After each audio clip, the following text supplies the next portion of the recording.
Gênesis capítulo 15, versículo 12 a 16. Ao pôr do sol caiu profundo sono sobre Abraão, e grande pavor e cerradas trevas o acometeram. Então lhe foi dito: sabe com certeza que a tua posteridade será peregrina em terra alheia, e será reduzida à escravidão, e será afligida por 400 anos.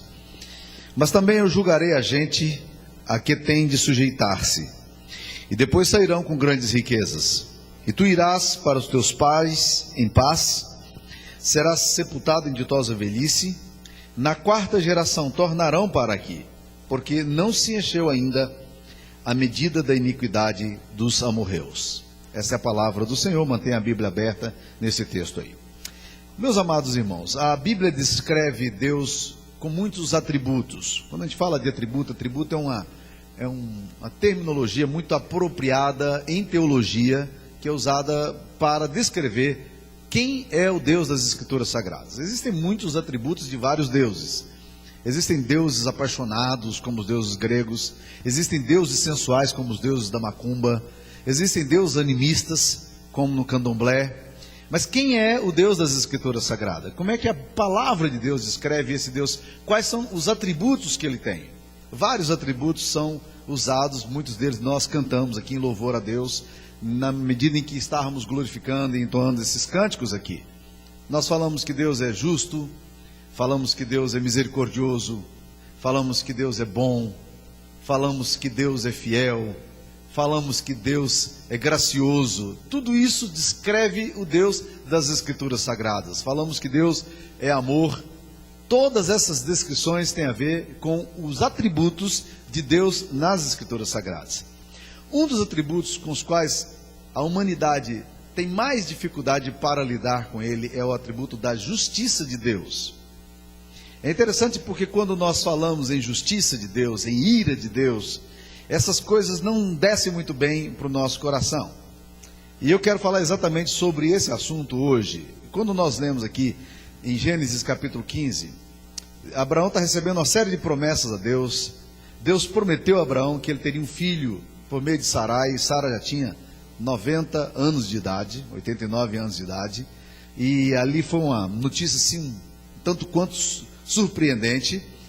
E Deus então começa a ministrar ao coração de Abraão, dizendo coisas que não eram para Abraão ver acontecendo, mas que era para Abraão ter em perspectiva, como promessas, como profecias que haveriam de se dar para o povo dele. E Deus então diz para ele: Abraão, você vai ser levado, a sua descendência vai ser levada para uma terra estranha, os seus filhos vão se tornar escravos ali naquela terra, mas não se assuste, porque eu prometi a você que você habitaria nessa terra, e que essa terra era a terra que eu tinha de dar para vocês, mas ainda não se cumpriu a agenda minha. E é interessante quando você lê o texto do capítulo 15, versículo 16, ele diz: na quarta geração, e se você for ler o texto aqui, você vai entender que está se referindo a 400 anos, tornarão para aqui a sua descendência, porque, e essa frase é uma frase profundamente enigmática, porque não se encheu ainda a medida da iniquidade dos amorreus. Ou seja, na agenda divina, algumas coisas precisam acontecer, e só quando essas coisas acontecerem, vai então se dar o cumprimento da palavra que eu tenho para você. Deus é um Deus que tem agenda na história. A Bíblia não descreve Deus apenas como alguém que age na história. Não é alguém que penetra a história. Mas a Bíblia fala de um Deus que é Senhor da história. Ele escreve a história. É por isso que quando você estuda as Escrituras Sagradas, do Antigo para o Novo Testamento, você tem cerca de 600 profecias cumpridas no Novo Testamento. E as profecias que existem também no Novo Testamento para os fins dos tempos, são profecias que vão se cumprir, e não há poder na terra ou no céu, não há potestade nem principado que possa deter. Por exemplo, a palavra de Deus nos fala que o diabo será lançado no lago de fogo e enxofre. E não há ninguém que possa deter o julgamento do diabo. Satanás pode agir como se ele fosse o grande vencedor, mas ele sabe que o final dele é o Apolion. O final dele é o lago de fogo e enxofre. Esse é o lugar destinado ao diabo e aos seus anjos. Agora, esse texto aqui nos fala, meus queridos irmãos, de que o povo amorreu, que era o povo que habitava na Cananéia naqueles dias, habitava na terra de Canaã, este povo, Deus diz a Abraão, ainda não cumpriu a medida da iniquidade deles. O que significa isso? O que é que estava na mente de Deus quando ele falou para Abraão esse princípio? Você não pode habitar nessa terra agora, porque eu tenho uma agenda, e o povo dos amorreus ainda não cumpriu a medida da iniquidade deles. A impressão que esse texto nos passa, e isso é corroborado por vários outros textos, por exemplo, em Mateus 23, Jesus fala que os fariseus e os escribas, eles estavam completando a maldade dos pais deles. O apóstolo Paulo, quando escreve na primeira carta aos Tessalonicenses, no capítulo 2, versículo 16, ele fala que essas pessoas os ímpios vão enchendo a medida da sua iniquidade cada vez mais. Parece que há, na visão de Deus, uma medida, no parâmetro de Deus, uma medida em que ele estabelece, dizendo, aqui é o limite para a maldade humana. Graças a Deus. Porque Satanás não tem a capacidade e o poder de fazer tudo quanto ele gostaria de fazer. Ele não pode instrumentalizar a maldade a ponto de que o povo de Deus e de que a história da humanidade se perca. Por isso, meus queridos irmãos, é necessário que haja justiça de Deus. E se há uma coisa que nós clamamos por ela, ainda que nem sempre gostamos quando ela é estabelecida, é a questão da justiça de Deus. Guimarães Rosa, no livro dele, Grandes Sertões Veredas, coloca na voz de Riobaldo, um dos seus personagens, a seguinte frase: há que se encontrar um norteado para essa doideira que é a vida. É exatamente isso que a palavra de Deus nos mostra.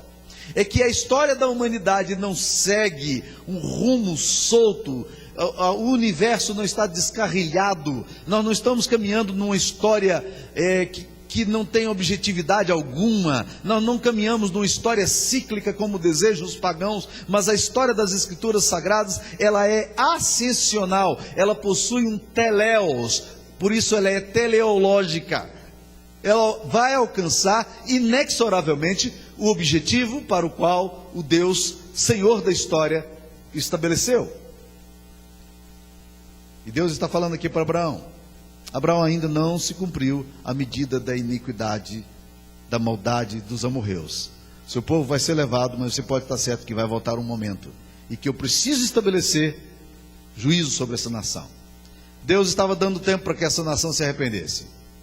Os amorreus desapareceram como nação, porque a medida da iniquidade daquela nação chegou ao limite, e isso desencadeou o juízo de Deus sobre ela.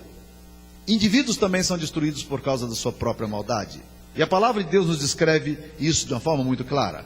Vamos pensar sobre o julgamento das nações. Quantos povos a palavra de Deus fala que foram exterminados por causa do julgamento do Senhor? Nós podemos pensar nos amorreus, o texto que nós lemos aqui agora. Podemos pensar em Sodoma e Gomorra, duas cidades perversas, terríveis. A Bíblia diz que o instinto daquela cidade era em relação ao mal. E Deus então desce para ver essa realidade e para participar dessa realidade. E aí nós conhecemos o diálogo de Abraão, tentando ali negociar com Deus sobre o livramento daquela nação. E Deus vai fazendo concessões até que chega um momento em que a maldade daquela cidade é tão grande que ela é destruída. A mesma coisa acontece com Nínive. Nínive não fosse o arrependimento. A palavra de Deus nos diz que Deus envia Jonas ali para Nínive, dizendo: eu quero que você vá e clame contra essa cidade, porque a sua malícia subiu até mim. Há um limite. Impérios são destruídos por causa da malícia. Nações são destruídas por causa da sua maldade. Indivíduos são destruídos também por causa do seu pecado. E a palavra de Deus nos fala de uma forma muito específica com relação a isso. Se você lê as Escrituras Sagradas, você vai sempre perceber como a palavra de Deus nos fala sobre isso. A Bíblia nos diz em Provérbios 22:8 que o que semeia a injustiça colherá males. Nos diz também em Provérbios 26:27, quem abre uma cova nela cairá. E assim como esse texto, nós podemos citar muitos outros. Provérbios 4:19, dizendo que o caminho dos perversos é como a escuridão. Eles nem sabem em que tropeçam. A verdade